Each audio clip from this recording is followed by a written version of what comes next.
ಈ ಬಾಲಂದು ಅತಿ ಆಯ್ತು. ಸಲಿಗೆ ಕೊಟ್ರೆ ಹೇಗೆಲ್ಲ ಮಿಸ್ಯೂಸ್ ಮಾಡ್ಕೋತಾನೆ. ಅವನಿಗೆ ವಾರ್ನಿಂಗ್ ಕೊಟ್ಟರು ಅವನದನ್ನು ಸೀರಿಯಸ್ ಆಗಿ ತಗೊಂಡಂಗೆ ಕಾಣಿಸ್ತಿಲ್ಲ. ಇವತ್ತು ನಾನು ಸುಮ್ಮನೆ ಇದ್ದೆ ಅಂತ ಅದನ್ನೇ ಅಸ್ತ್ರ ಮಾಡಿಕೊಂಡು ಪದೇ ಪದೇ ಇದೇ ಥರ ಏನೋ ಒಂದು ನೆಪ ಮಾಡಿಕೊಂಡು ಈ ರೀತಿ ಅಡ್ವಾಂಟೇಜ್ ತಗೊಳ್ಳೋದನ್ನ ರೂಢಿ ಮಾಡಿಕೊಂಡ್ರೆ ಕಷ್ಟ ಆಗುತ್ತೆ. ನಿನ್ನ ಮುಖ ತೋರಿಸ್ಬೇಡ, ಯಾವತ್ತೂ ಮೀಟ್ ಆಗಲ್ಲ ಅಂತ ಹೇಳೋಕ್ಕೂ ಆಗಲ್ಲ.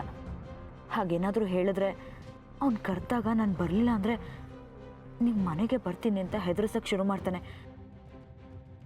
ಹಾಳಾಗಿ ಹೋಗಲಿ.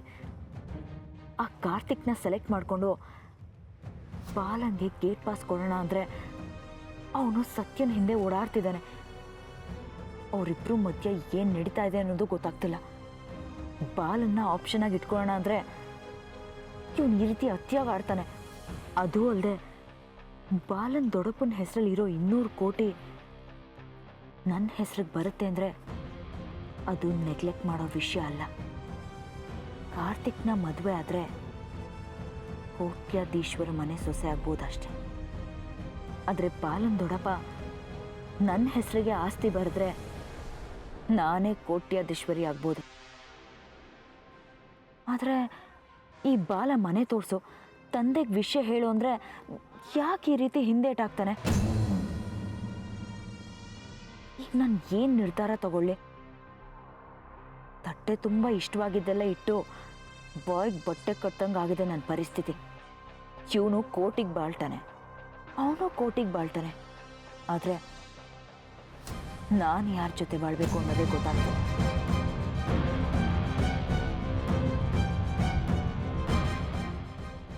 ಹೇಳೋ, ಬೇರೆ ಯಾವ ಕಾರಣಕ್ಕೆ ಬರ್ತಿದ್ದ?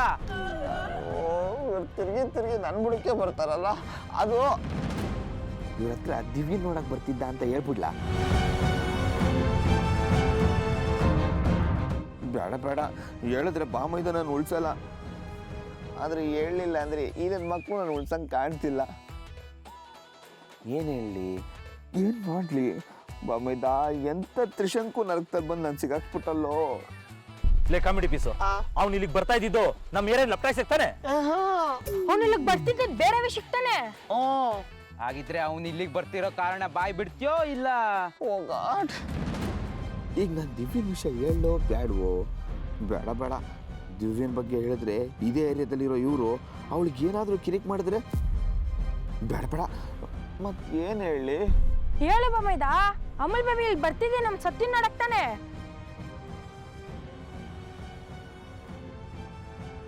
ಇಲ್ಲ ಮಾಟೆ, ಏನೇನೋ ಮಾತಾಡ್ಬೇಡ. ಏಕೆ ಸತ್ಯ ಕೇಳಕ್ ಭಯನಾ? ಇವನ್ ಬಾಯಿಂದಾನೆ ಗೊತ್ತಾಗ್ಲಿ ನಿಜ ಏನು ಅಂತ. ಹೇಳಕ್ಕಂಬಿಡಿ ಪಿಸ್ಸು, ಅಮಲ್ ಬೇಬಿ ಬರ್ತಿದೆ ನಮ್ಮ ಸತ್ಯನ ನೋಡಕ್ತಾನೆ. ಏಯ್ ಮಾತಾಡೋ. ಏನಣ್ಣ ಮಾತಾಡ್ಲಿ, ಎಲ್ಲ ನೀವೇ ಮಾತಾಡ್ತಾ ಇದ್ದೀರಾ. ನಿನ್ಗೇನ್ ಗೊತ್ತು? ಅಮಲ್ ಬೇಬಿ ನಿನ್ ಹತ್ರ ಏನ್ ಹೇಳ್ಕೊಂಡಿದ್ದಾನೆ ಅದನ್ನ ಹೇಳು. ಅವನೇನು ಹೇಳ್ಕೊಂಡಿದ್ದೇನೆ ಎಲ್ಲ ನೀವೇ ಹೇಳ್ಕೊತಿದ್ದೀರಲ್ಲ. ಯಾಕೆ ಸುಳ್ಳು ಹೇಳ್ತೀಯಾ? ಅಮಲ್ ಬೇಬಿ ಬರ್ತಿದೆ ನಮ್ಮ ಸತ್ಯಂಗೋಸ್ಕರ ಅಂತ ನಮ್ಗೆ ಗೊತ್ತು. ನಿಜ ಹೇಳು, ಅವನ್ ಸತ್ಯನ ಮೇಲೆ ಮನ್ಸಿದ್ಯಾ?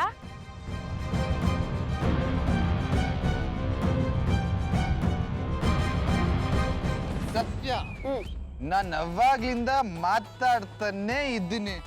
ನಿಮ್ ಡ್ಯಾಡಿ ಏನು ರಿಯಾಕ್ಷನ್ನೇ ಕೊಡ್ತಿಲ್ಲ. ಇದು ಸಮಾಧಿ ಅಲ್ವಾ? ಸಾರಿ. ಇದು ನಿನಗ್ ಸಮಾಧಿಯಾಗಿ ಕಾಣಿಸ್ತಿರ್ಬೋದು, ಆದ್ರೆ ನನಗೆ ನಮ್ಮ ಅಪ್ಪನ ಮಡಿಲು.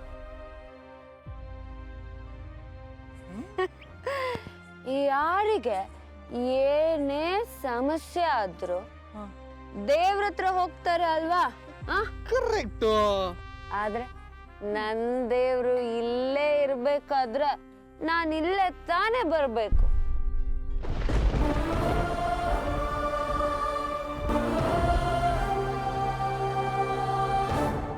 ಲೇ ಮಾಟೆ, ಏನೇನೋ ಪ್ರಶ್ನೆ ಕೇಳ ತಲೆ ಕೆಡಿಸ್ಬಿಡಕಣ. ಪ್ರಶ್ನೆ ಕೇಳ್ತಿರೋದ್ ನಾನು, ಉತ್ತರ ಕೊಡ್ಬೇಕಾಗಿದ್ದು ಅವನು.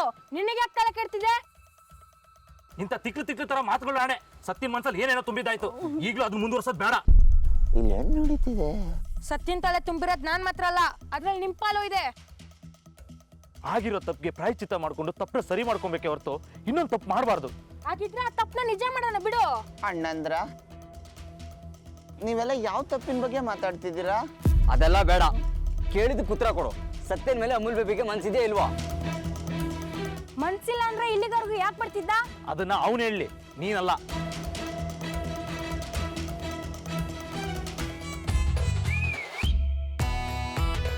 ಆದ್ರೆ ಏನ್ ಮಾಡೋದು ಅಂಕಲ್, ನಿಮ್ ಮಗಳಿಗಿರೋ ಧೈರ್ಯ ನನಗಿಲ್ವೇ? ಚಿಕ್ಕವನಾಗಿರ್ಬೇಕಾದ್ರೆ ಮಮ್ಮಿನೋ ಇಲ್ಲ ಡ್ಯಾಡಿನೋ ಕರ್ಕೊಂಡು ಹೋಗ್ತಾ ಇದ್ದೆ. ಮತ್ತೆ ಜಾಸ್ತಿ ಧೈರ್ಯ ಇರೋಂತರ ಬಿಲ್ಡಪ್ ಕೊಡ್ತಾ ಇದ್ದೆ. ಬಣ್ಣ ಬಯಲಾದ್ಮೇಲೆ ಬಿಲ್ಡಪ್ ಕೊಟ್ಟು ಏನ್ ಸುಖ ಸತ್ಯ. ಆದ್ರೆ ನೀನು ಒಂದ್ ವಿಷಯ ಅರ್ಥ ಮಾಡ್ಕೋ, ನಾನ್ ನಿನ್ ಜೊತೆ ಮಾತಾಡಲ್ಲ ಮಾತಾಡಲ್ಲ ಮಾತಾಡಲ್ಲ. ಯಾಕೆ ಅಮೂಲ್ ಬೇಬಿ? ನಾನು ನಿಮ್ ಡ್ಯಾಡಿ ಜೊತೆ ಮಾತಾಡ್ತೀನಿ. So don't disturb uncle. ಸತ್ಯ ಒಂದ್ ನಿಮಿಷ ಇರು ಅಂಕಲ್, ನಾನು ಆ ಕಡೆ ಬರ್ತೀನಿ. ಸತ್ಯ ಜಾಗ ಬಿಡು. ಸೈಡ್ ಸೈಡ್ ಜಾಗ. ಸೈಡ್ ವಾ, ನೀನು ಈ ಕಡೆ ಬಂದ. ಓಕೆ. ಸಾರಿ ಅಂಕಲ್, ಸಾರಿ, ಗೊತ್ತಾಗ್ಲಿ. ಅಮೂಲ್ ಬೇಬಿ, ಹ್ಮ್ ನಿಂಗೊಂದು ವಿಷಯ ಗೊತ್ತಾ? ಇಷ್ಟು ವರ್ಷದಲ್ಲಿ ನಾನ್ ಬಿಟ್ರೆ ನಮ್ಮ ಅಪ್ಪನ ಜೊತೆ ಮಾತಾಡ್ತಾ ಇರೋ ಮೊದಲನೇ ವ್ಯಕ್ತಿ ನೀನು ಅಲ್ವಾಪ್ಪ? ನೋಡಿ ಅಂಕಲ್, ನಾನ್ ನಿಮ್ ಜೊತೆ ಯಾವತ್ತೂ ಮಾತಾಡಿಲ್ಲ, ನಿಮ್ಗೆ ನನ್ ಪರಿಚಯನೂ ಇಲ್ಲ. ಹಾಗೆ ಅಂತ ನಾನ್ ಮಾತಾಡಿದ್ಕೆ ಅಪ್ಪಿ ತಪ್ಪಿ ನೀವು ನನ್ನ ಮಾತಿಗೆ ಹ್ಞೂ ಅಂತ ರಿಯಾಕ್ಟ್ ಮಾಡಿದ್ರೆ ನನ್ನ ಹೃದಯ ಇಲ್ಲಿಂದ ಬಾಯಿಗೆ ಬಂದ್ಬಿಡುತ್ತೆ. ಇಲ್ಲ, ಸತ್ಯ ಹೇಳ್ದಂಗೆ ನೀವು ಸಮಾಧಿಯಿಂದ ಆಚೆ ಬಂದ್ರೆ ನಾನು ನಿಮ್ ಪಕ್ಕನೇ ಮಲ್ಕೋಬೇಕಾಗತ್ತೆ. ನೀವತ್ ಎರಡೂ ಮಾಡಲ್ಲ ಅನ್ನೋ ನಂಬಿಕೆಯಲ್ಲಿ ಮಾತಾಡ್ತಾ ಇದ್ದೀನಿ ಅಂಕಲ್. ಅಂಕಲ್, ನೀವು ನಿಮ್ಮ ಮಗಳಿಗೆ ಬುದ್ಧಿ ಹೇಳಬೇಕು, ಯಾಕಂದ್ರೆ ಅವಳು ನಿಮ್ಮ ಮಾತು ಮಾತ್ರ ಕೇಳೋದು, ಯಾರ ಮಾತು ಕೇಳಲ್ಲ. ಮೊಂಡಿ, ಜಗಮೊಂಡಿ, ಚಾಮುಂಡಿ ಅಂಕಲ್. ನೋಡು, ನಿಮ್ಮ ಅಪ್ಪನೇ ಸೈಲೆಂಟ್ ಕೇಳ್ತಾ ಇರ್ಬೇಕಾದ್ರೆ ನಿಂದೇನೋ ಮಧ್ಯದಲ್ಲಿ ಸುಮ್ಮನಿರು. ನೀವೇ ನೋಡಿ ಅಂಕಲ್, ಇನ್ನು ಬದುಕಿ ಬಾಳ್ಬೇಕಾಗಿರೋ ಎಳೆ ಬಾಲಕ ನಾನು.